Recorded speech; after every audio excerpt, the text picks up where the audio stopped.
ENTP 미드프리본 MBTI 유형. 오늘은 ENFP입니다. 제가 NFP 사람을 보면은 딱 드는 첫인상은 슈퍼스타 재질 같은 느낌? 이 사람들이 내뿜는 에너지가 대단해서 텐션이 제대로 오르면 변방 한 40평 내에 있는 사람들은 자기 페이스로 이렇게 확 끌어들이는 힘이 있는 사람들인 것 같아요. 나도 모르게 장단을 치고 있다 그래야 되나? 운명특급의 제제님 보면은 NFP라고 하시던데 그 채널에 어떤 출연자가 나오든 제제씨의 그 페이스에 따라서 출연자분들이 신나하는 그런 분위기가 연출이 잘 되는 것 같아요. 근데 NTP는 제가 봤을 때 굉장히 재밌다고 생각하는 점 하나가 그렇게 많은 사람들이 NFP에게 박수를 쳐주고 있을 때 한두 명 정도는 박수를 안 칠 수도 있고 딴 생각을 할 수도 있고 그닥 날 안 좋아할 수도 있잖아요. 근데 그러면 굉장히 의기소침해지는 모습을 볼 수 있어요. 저는 10명이 있으면 3, 4명은 나한테 관심이 없거나 싫어하는 게 당연하다고 생각하는 쪽이거든요. NTP는 뭐라고 말하든 so what 하고 넘기는 부분이 분명히 있는데 이게 꼭 좋은 것만은 아닙니다. 상처는 잘 안 받는데 발전이 좀 더뎌. NTP 용두사미로 끝나는 경우가 그래서 많아요.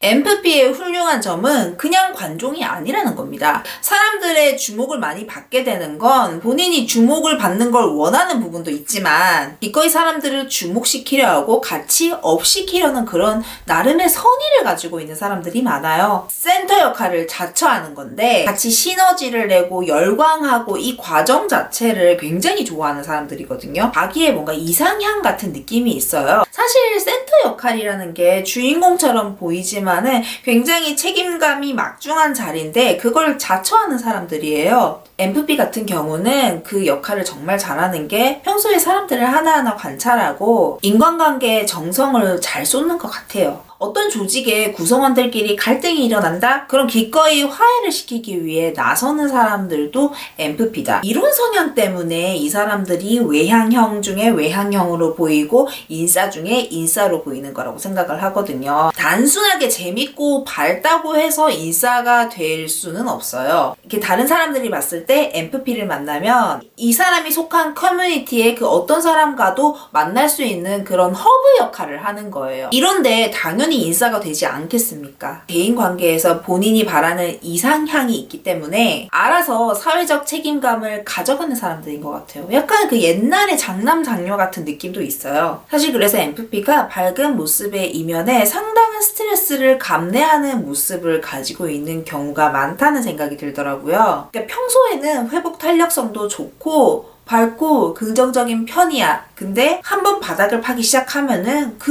누구보다도 깊게 흔적도 없이 사라질 수도 있는 사람들이라는 거죠. 어떻게 보면은 자기 힘든 모습을 다른 사람들한테 보여주는 거를 가장 싫어하는 유형 중에 하나인 것 같아요. 특히 이렇게 숨는 이유 중에 하나가 이렇게 흔들리는 나를 다른 사람들이 봤을 때 거기에 또 영향을 받을까봐, 실망을 시킬까봐. 이런 NFP가 처음 사회생활을 시작을 할 때 조심해야 할 점이 있습니다. 자신이 관계의 인지상정에 대해서는 잘 모를 수 있다는 거를 염두에 두셔야 돼요. 가령 NFP는 10명이 있으면 그 10명이 서로 다 잘 지내고 즐겁게 지낼 수 있도록 만들고 싶어 해요. 정말 노력도 많이 합니다. 이건 선의잖아요. 근데 그런 자신의 선의가 누군가에게는 굉장히 부담이 될 수 있다라는 거를 이해하기 어려워하는 경우가 많아요. 때론 자신의 이런 선의가 남들이 자신을 싫어하게 만드는 이유가 될 수도 있다는 것도 좀 이해하기 어려워해요. 왜냐면 본인은 선이었으니까. 그러다가 자신이 모르는 새에 적도 생기고 뒷담화의 중심에 서고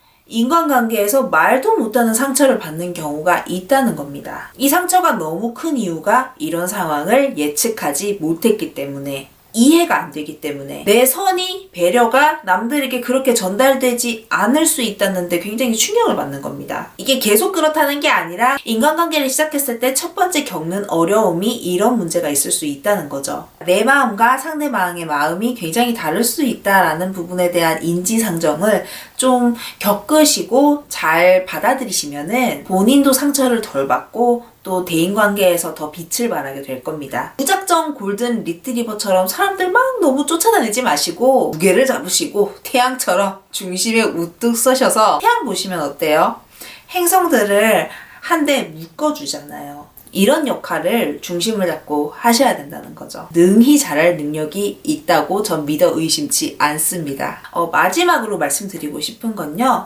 이건 그냥 순전히 제 생각인데 MFP 같은 성향을 지니신 분들이 어쩌면 정신건강을 가장 잘 돌봐야 할 유형 중에 하나가 아닐까라는 생각을 해요. 괜찮아야 한다, 잘 되어야 한다, 나 아니면 안 된다, 이런 게 책임감을 넘어서 강박으로까지 가는 경우가 있거든요. 그러다 보니까 정신적으로 피폐한 것이 신체적으로 드러날 때까지 방치하고 숨기게 되는 경우가 상당히 많은 편인 것 같아요. 남들보다 상태가 최악이 되었을 때 그제서야 병원을 찾는 경우가 많은 것 같거든요. 그러니까 이런 부분에 대해서 좀 염두를 하시고 평소에 심리나 내 건강 상태에 대해서 잘 체크를 하려고 노력을 하셔야 남들만큼 자신을 잘 돌볼 수 있게 되실 수 있으리라 생각합니다. 제 채널도 어쩌면 조금 도움이 될 수도 있겠죠? 네, 지금까지 ENTP, 미네프리본, ENFP 사람들에 대한 리뷰였습니다. 이건 언제까지나 재미로 봐주셔야 되는 거 아시죠? 네, 감사합니다.